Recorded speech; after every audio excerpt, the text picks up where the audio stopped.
Bismillahirrahmanirrahim. Assalamualaikum warahmatullahi wabarakatuh.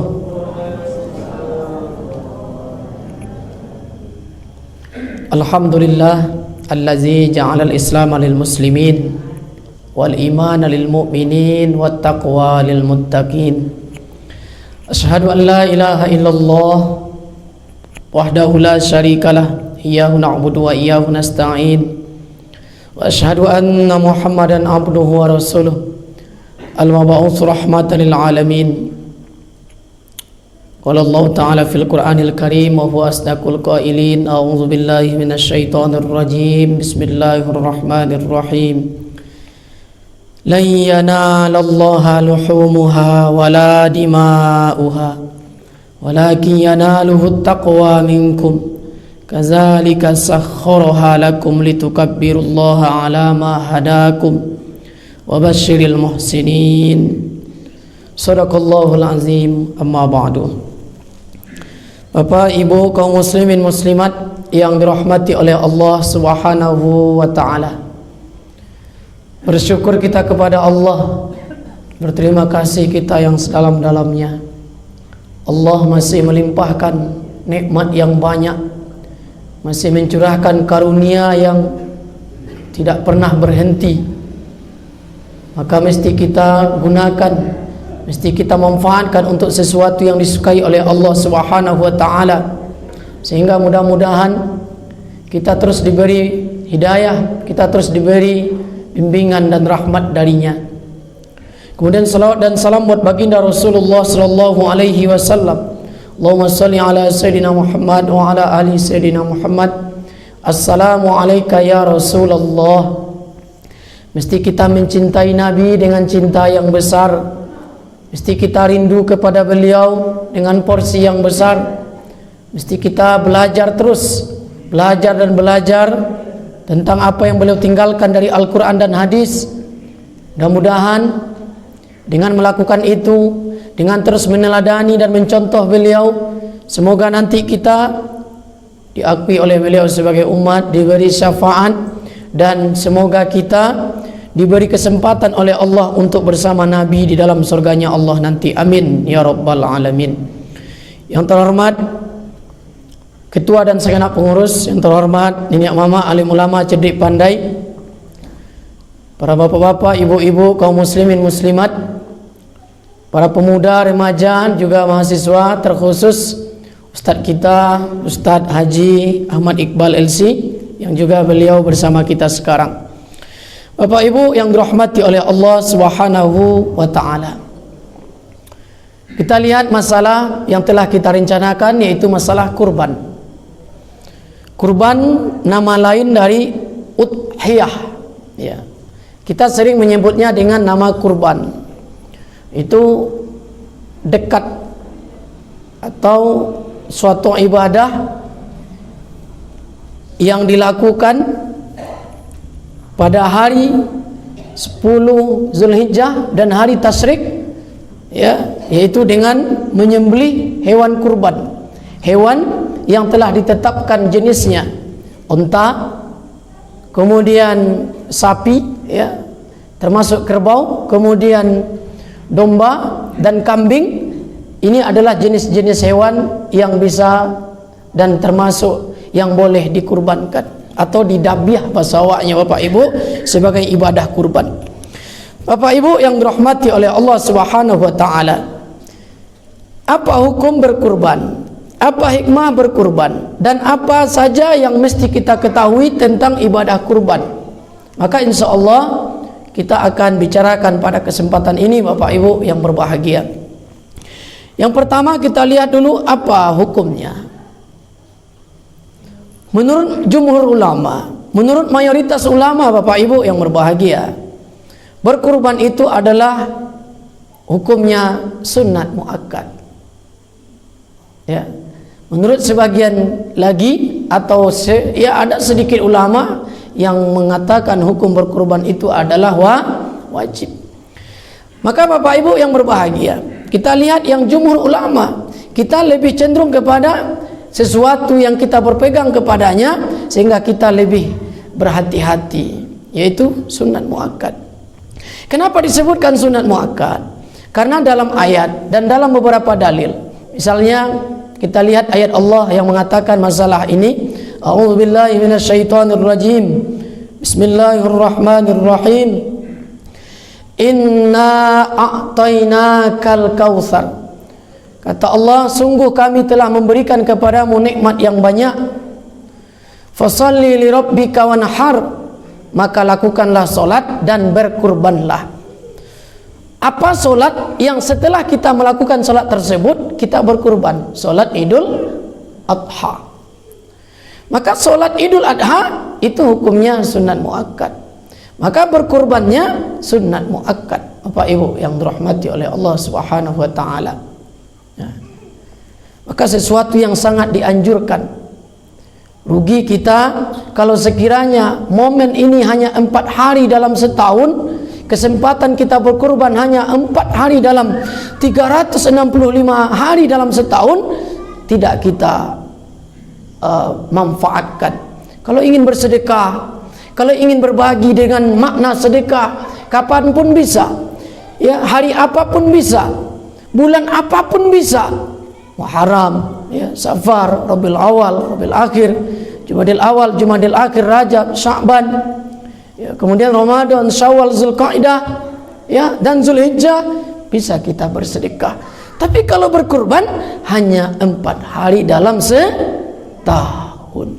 10 Zulhijjah, 11, 12 dan 13 Zulhijjah. Insyaallah lusa kita akan bersama hari-hari itu, Bapak Ibu yang dirahmati oleh Allah Subhanahu wa taala. Kemudian anjuran berkurban ini juga disebutkan oleh Nabi kita Muhammad sallallahu alaihi wasallam. Disebutkan oleh Nabi, man wajada sa'atan falam yudah fala yaqrabanna musallana. Siapa saja yang memiliki kelapangan rezeki, diberikan oleh Allah keluasan, ya, banyak nikmat yang Allah berikan kepadanya, tapi dia tidak ikut berkurban, maka kata Nabi, tidak usah dekat-dekat ke tempat solat kami. Apa artinya? Bukan berarti tidak boleh ke masjid untuk selamanya, tidak boleh beribadah di masjid untuk selama-lamanya. Bukan. Karena dia tidak jujur, karena dia mungkin pelit, karena dia tidak mengagungkan syiar agama Allah, yaitu berkurban.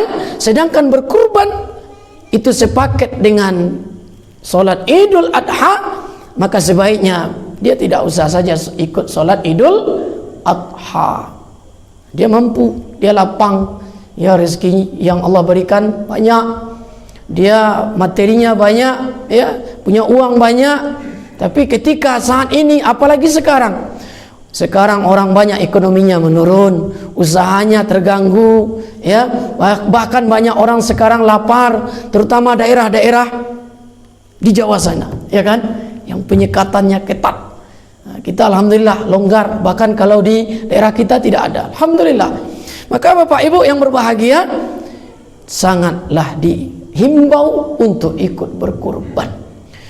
Kurban ada 2 macam secara umum. Pertama kurban sunnah, yang kedua kurban wajib. Mana kurban yang wajib? Kurban yang dari sesuatu yang dinazarkan. Nazar. Kalau secara umum kurban itu sunnah. Ada dari mazhab Imam Abu Hanifah, mazhab Hanafi mengatakan wajib. Tapi menurut mazhab Hanafi wajib itu, ya, wajib itu sama mirip dengan kita sunat muakkad. Kalau wajib bagi kita, bagi mereka fardu. Nah, itu Bapak Ibu yang dirahmati oleh Allah. Tapi ada yang kurban itu benar-benar wajib, yaitu kurban nazar. Misal kita sudah berjanji dulu, kita sudah berniat dulu, ya, ketika kita beli sapi ini milik Allah, maka berarti untuk kurban. Atau misalnya, ya Allah, kalau anak saya sehat, misalnya anaknya sakit, ya Allah, kalau dalam 3 hari ke depan, dalam, ya, waktu dekat ini anak saya sehat, ya Allah, saya akan berkurban, maka dia wajib berkurban. Atau misalnya kemarin atau sekarang ini ada seorang orang tua sangat berharap anaknya lulus di kampus ternama, di kampus yang dia impikan, diimpikan oleh anaknya agar anaknya berkuliah di situ. Misalnya di IAIN Membonjol, ya contoh, ya kampus Islam. Lalu kata orang tuanya, ya Allah, kalau anakku lulus di kampus ini, jurusan ini, di tahun ini, sesuai kehendak hatinya, aku akan berkurban. Maka dia wajib berkurban kalau anaknya lulus. Kalau anaknya tidak lulus, buliahnya tidak berkurban, tidak wajib dia berkurban. Begitu Bapak Ibu yang dirahmati oleh Allah Subhanahu wa taala. Kemudian kita lihat berikutnya, apa dan untuk siapa saja pemanfaatan hewan kurban. Sasaran daripada daging misalnya, sasaran daripada tulang, ya, kulit, semuanya bagian daripada hewan yang dikurbankan. Siapa yang boleh memanfaatkan, memakan, menikmatinya pada hari raya nanti, ya. Yang pertama, sepertiga maksimal untuk orang berkurban.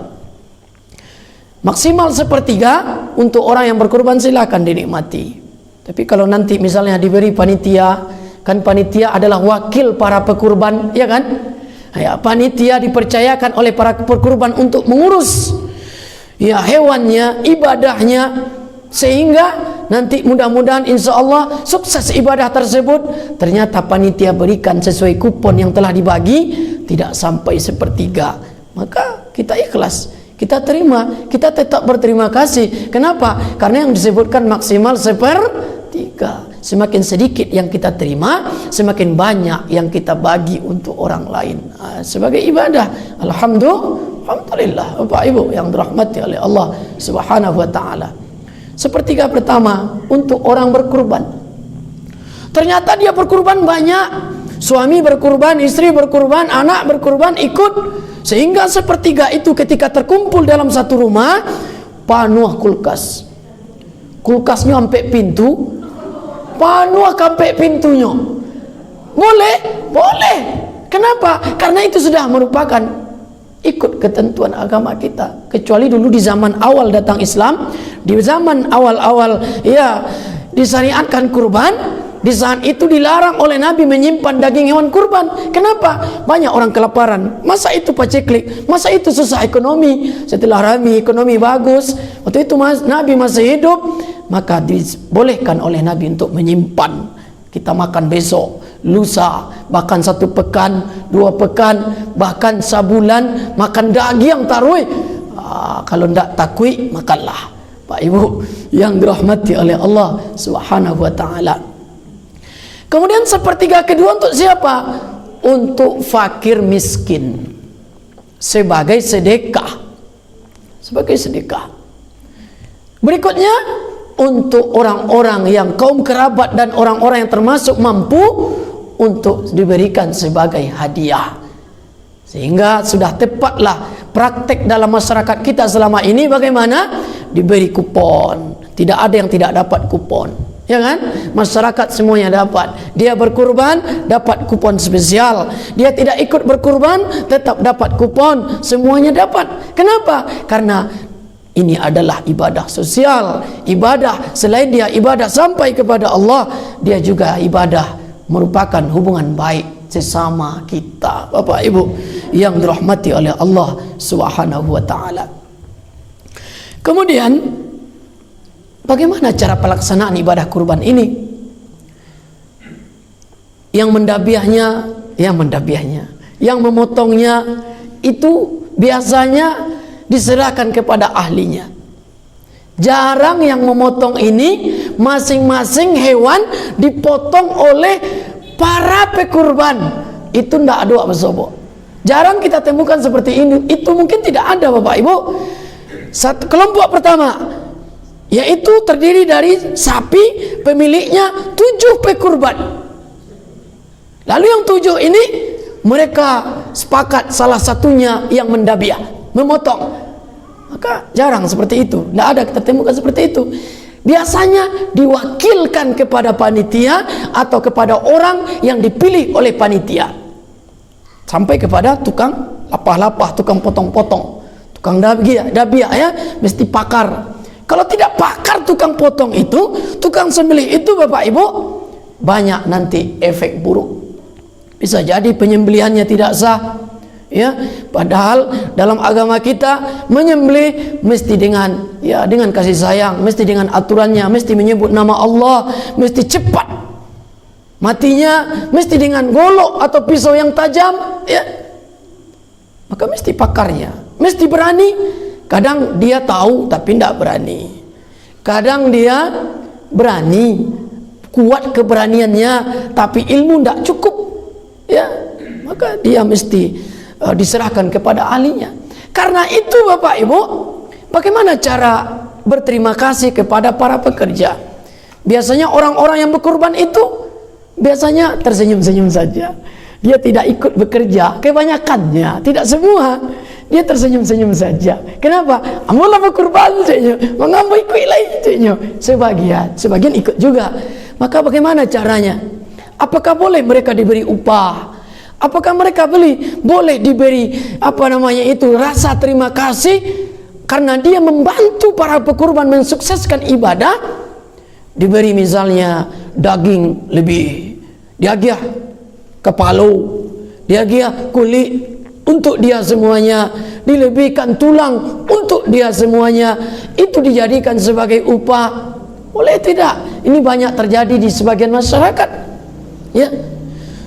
Sudah siap pelaksanaan ibadah kurban, kepala dibawa oleh tukang sembelih, apalagi daging banyak dibawa, apalagi misalnya kulit dibawa, contoh, atau apalagi, atau bagian-bagian lain dibawa oleh orang-orang para pekerja, dan orang yang berkurban dia merelakan sebagai upah. Maka tidak boleh memberikan bagian daripada hewan kurban itu dilebihkan untuk orang yang bekerja, dan itu niatnya sebagai upah. Itu hukumnya haram, batil, berdosa, ya. Nabi berkurban pada tahun terakhir, ya, atau haji wada, momen haji wada, Nabi berkurban 100 ekor onta. Lalu yang 100 ekor onta ini Bapak Ibu disembelih oleh Nabi dengan tangannya sendiri sebanyak 63 ekor. Kuat Nabi, ya, kuat Nabi, umur 63 tahun, dabianya sebanyak 63 ekor. Kurban dia 100 ekor. Yang 37 lagi siapa yang menyembelihnya? Dia serahkan, dia percayakan kepada Sayyidina Ali bin Abi Thalib karramallahu wajhah, menantu dia, ya, sepupu dia, dan juga sahabat dia, ya, diserahkan, dipercayakan kepada dia. Lalu Sayyidina Ali menyembelih kurban Nabi. Setelah itu dibagikan oleh Sayyidina Ali, dibagikan, disedekahkan semuanya, kulitnya, dagingnya, tulangnya, bahkan selimut bagian atasnya dibagikan semuanya. Lalu disebutkan oleh Ali bin Abi Thalib, wa alla u'tiyal jazar minha. Ini hadis, ya. Dan tidak diberikan kepada tukang jagal, tukang sembelih, sedikit pun dari bagian hewan kurban tersebut sebagai upah.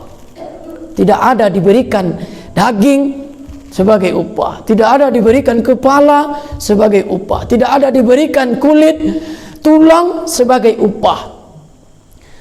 Kan wajar kita beri upah. Lalu dari apa para pekerja ini, terutama tukang dabiah, tukang sembelih yang butuh skill tertentu, wajar diberi rasa terima kasih, ya, karena tidak semua orang, jarang orang memiliki skill tukang dabiah. Ya, golok mesti spesial, ilmu, keberanian, bahkan pakai ilmu di dalam pulau batu, zikir, sambil zikir, bismillah, Allahu Akbar, kata lisan, tapi hatinya juga zikir, begitu. Maka dia dia sembelih dengan ilmunya. Bagaimana cara menghargai para orang-orang yang berjasa ini? Kata Nabi, nahnu nu'tihi min indina, kami beri mereka dari kantong kami sendiri. Langsung dijelaskan dalam hadis ini Bapak Ibu yang dirahmati oleh Allah Subhanahu wa taala. Wajar tukang sembelih itu diberikan rasa terima kasih sedikit, ya. Kenapa? Dia mensukseskan ibadah kita. Kalau awak yang dipasu untuk mendapi seorang, lari sapi itu, lapeh kabeknya, enak Bapak Ibu, atau lama matinya, atau kulitnya dagingnya keras. Kalau tidak pandai tukang sembelih itu, daging dia ketika nanti dimasak, digigit tidak enak, atau baru sebentar dipotong-potong lah balangau, banyak lalat Bapak Ibu. Itu salah satu efeknya akibat dari tidak mahirnya tukang sembelih. Tapi kan alhamdulillah, ya, saya yakin dan percaya dimanapun itu tukang sembelih itu pasti dipegang oleh seorang yang memiliki PD yang tinggi, percaya diri yang tinggi, karena sudah memiliki pengetahuan tentang itu Bapak Ibu yang dirahmati oleh Allah Subhanahu wa taala.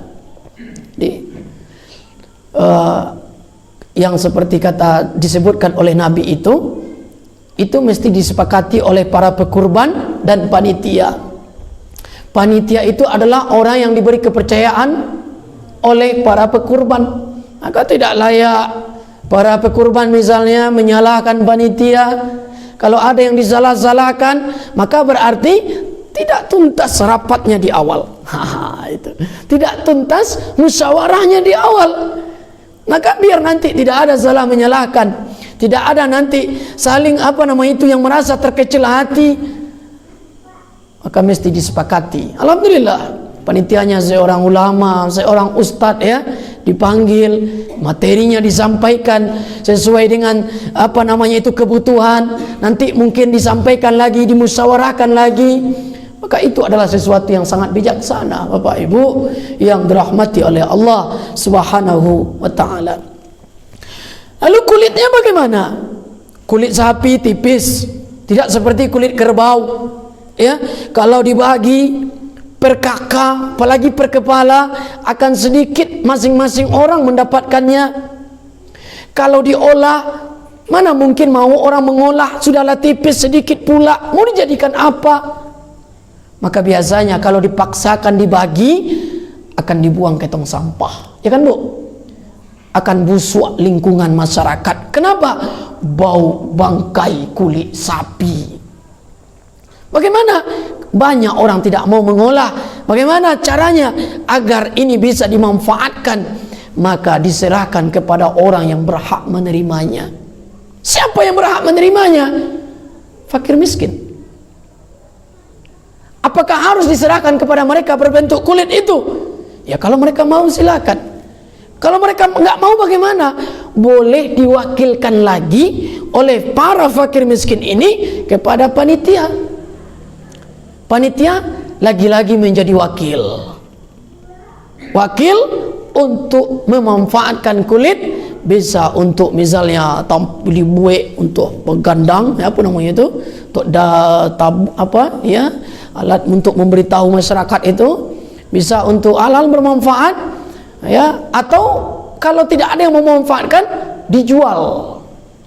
Dijual untuk apa? Dijual atas nama fakir miskin, dan hasil penjualannya diserahkan kepada fakir miskin.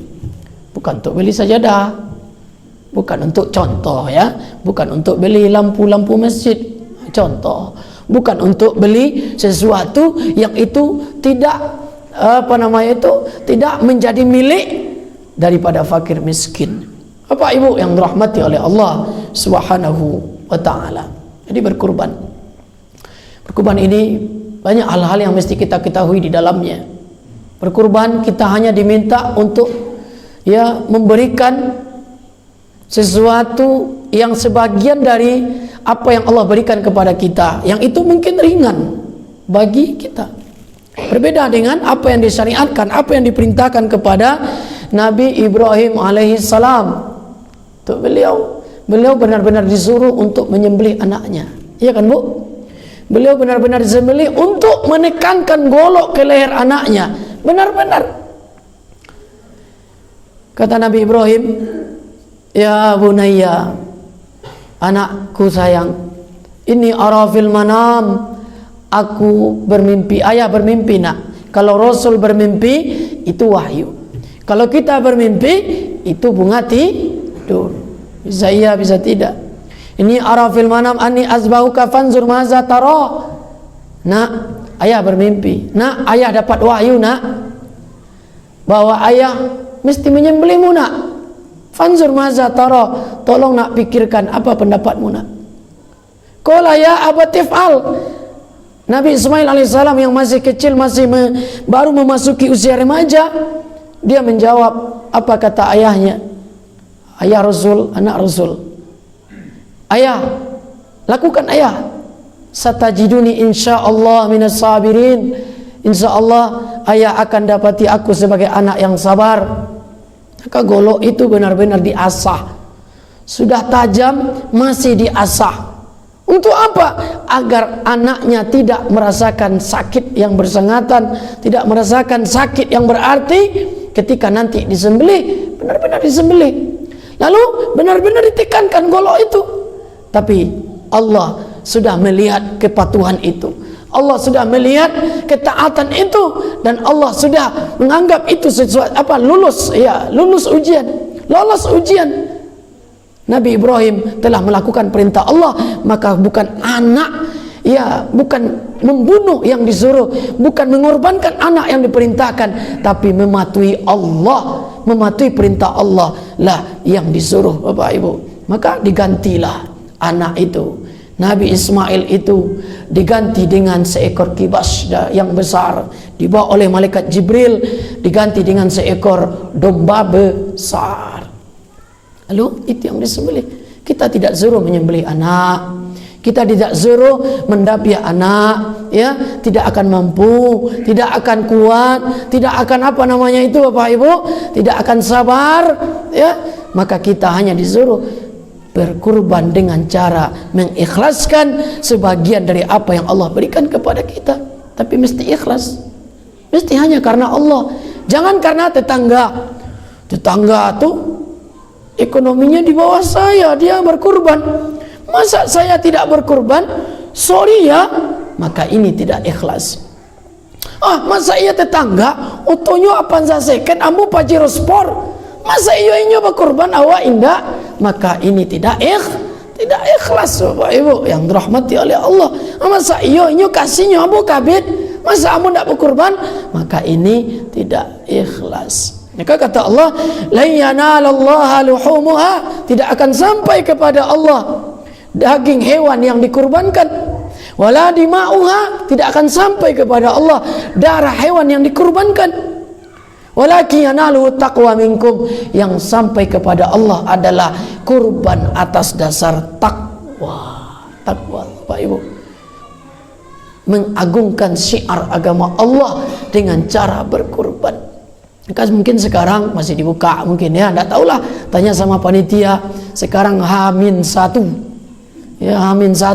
Maghrib sudah masuk 9 Zulhijjah.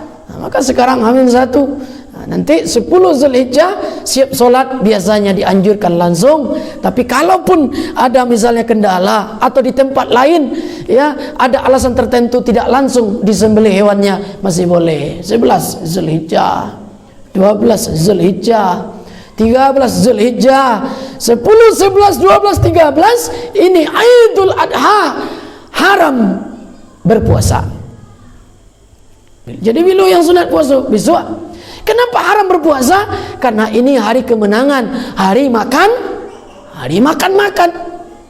Sesoleh apapun seseorang, setaat apapun seseorang, tidak akan mungkin dia berpuasa pada hari Idul Fitri dan Idul Adha. Idul Fitri sehari, Idul Adha 4 hari. Bapak Ibu yang dirahmati oleh Allah Subhanahu wa taala. Jadi kalau nanti misalnya ternyata rezekinya masuk, pitinya masuk, bukan 10 Zulhijjah, ya, bukan hari-hari sebelum 10 Zulhijjah.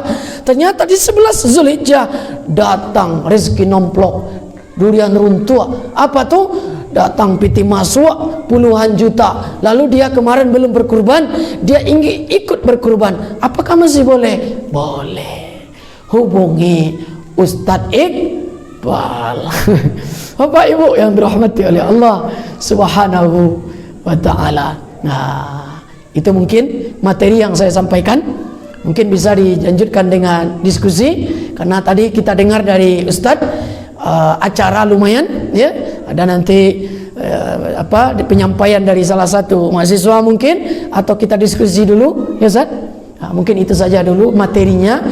Tanya jawabnya bahkan bisa jadi lebih panjang dari penyampaian waktu yang dipakai untuk menyampaikan materi.